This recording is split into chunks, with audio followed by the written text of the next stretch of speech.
berjumpa dalam acara Sehari Takwa Sehat bersama Rumah Sakit Islam At-Taqwa. Stunting per definisi adalah perawakan pendek yang disebabkan oleh kekurangan gizi kronis.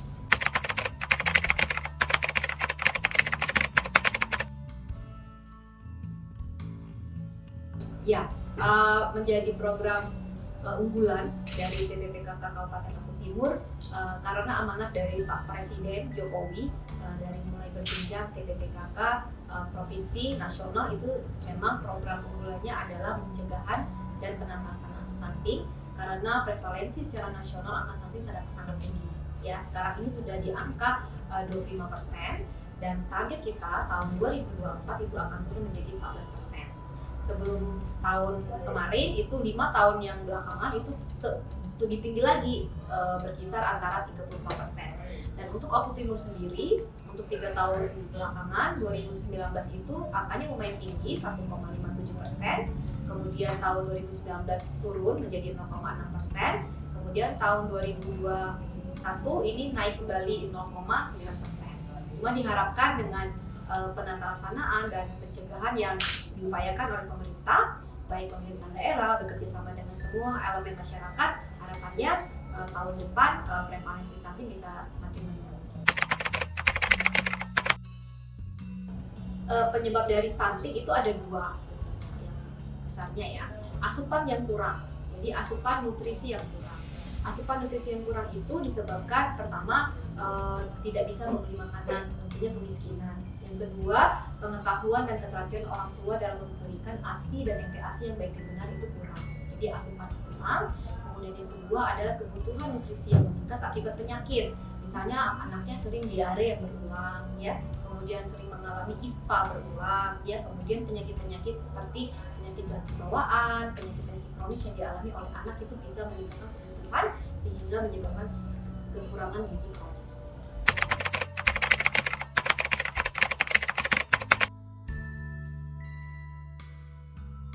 Makanannya gizinya harus cukup, ya, lengkap dan seimbang.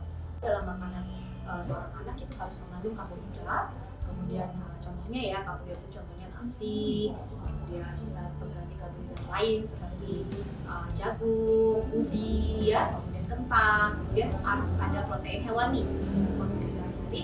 Protein hewani misalnya telur, daging, ikan, ayam, kemudian ada protein nabati, contohnya kacang-kacangan, kacang hijau, kacang merah, kedelai, ya, tahu tempe, contohnya ya. Kemudian yang ketiga lemak, kemudian vitamin dan mineral. Jadi harus ada itu.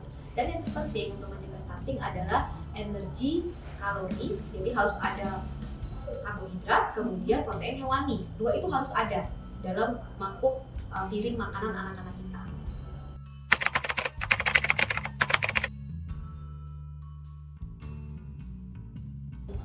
Ya, kalau stunting ada dua dampak besarnya ya. Yang pertama pendek, pasti anak stunting pasti pendek. Jadi itu dampak yang pertama secara fisik. Tetapi dampak yang mengkhawatirkan itu adalah secara kognitif. Jadi akan terjadi perkembangan otak yang terlambat. Makanya kenapa stunting ini menjadi urgensi bagi masyarakat Indonesia karena perkembangan otak itu terjadi pada 1000 hari pertama kehidupan. Stunting bisa dicegah.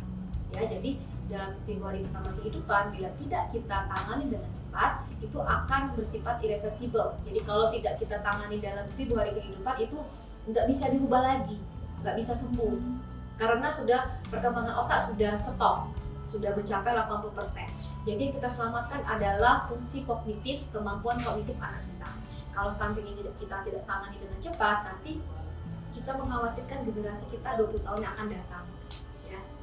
Beda anak stunting dengan anak normal, IQ bisa mencapai 15-20 poin. Jadi bayangkan kalau semua anak kita prevalensi stunting tinggi, Indonesia akan generasi mudanya akan seperti apa gitu 20 tahun yang ke depan, apakah bisa bersaing dengan negara-negara dari luar.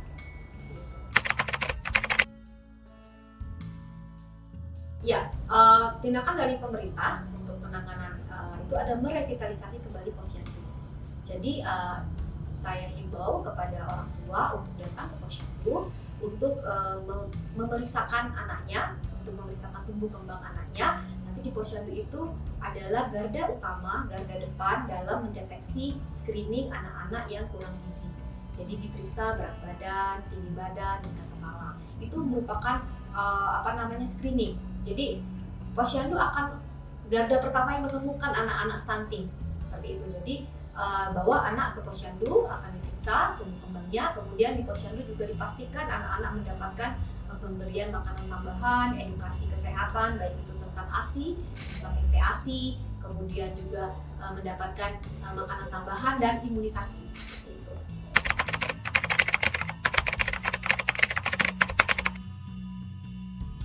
Ya, merevitalisasi posyandu, kemudian juga mengoptimalisasikan dana desa untuk membantu pemberian makanan tambahan bagi anak-anak desanya yang mengalami kekurangan gizi, kemudian mengalami stunting. Itu dari dana desa bisa diberikan pemberian makanan tambahan, kemudian juga support poros rujukan mulai dari posyandu ke puskesmas sampai ke dengan RSUD. Jadi semua bekerja sama, multi sektor ya, lintas sektor dalam menangani stunting sesuai dengan tupoksi masing-masing. Di posyandu ya kader-kader posyandu yang bekerja. Jadi ketika menemukan anak pendek ya, kalau pemeriksaan itu min 2 SD, kalau kita lihat di grafik ketemu anak pendek, mereka harus rujuk ke puskesmas.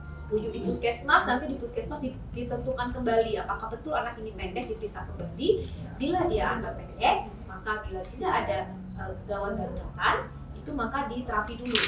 Lihat diterapi, bila nanti dalam 4 minggu dengan terapi yang adekuat tidak mengalami perubahan, tidak terjadi peningkatan berat badan, akan dirujuk ke RSUD yang di situ ada spesialis anaknya.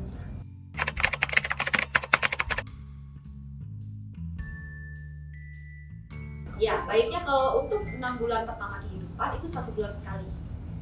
Di atas 6 bulan itu bisa 2 bulan, setiap 3 bulan sekali harus datang ke posyandu.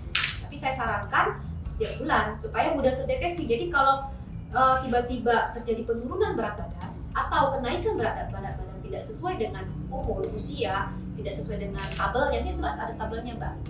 Kenaikan berat badan itu berapa, normalnya untuk anak umur sekian itu berapa, nanti kalau dia tidak sesuai itu cepat-cepat intervensi. Tapi kalau anaknya datang 3 bulan sekali nggak ketahuan kan terjadi penurunan berat badan, itu nanti tahu-tahu udah gizi kurang seperti itu. Jadi kalau udah ada penurunan sedikit aja atau berat badannya naiknya tidak sesuai, tidak adekuat, itu harus cepat-cepat intervensi supaya dia tidak menjadi stunting.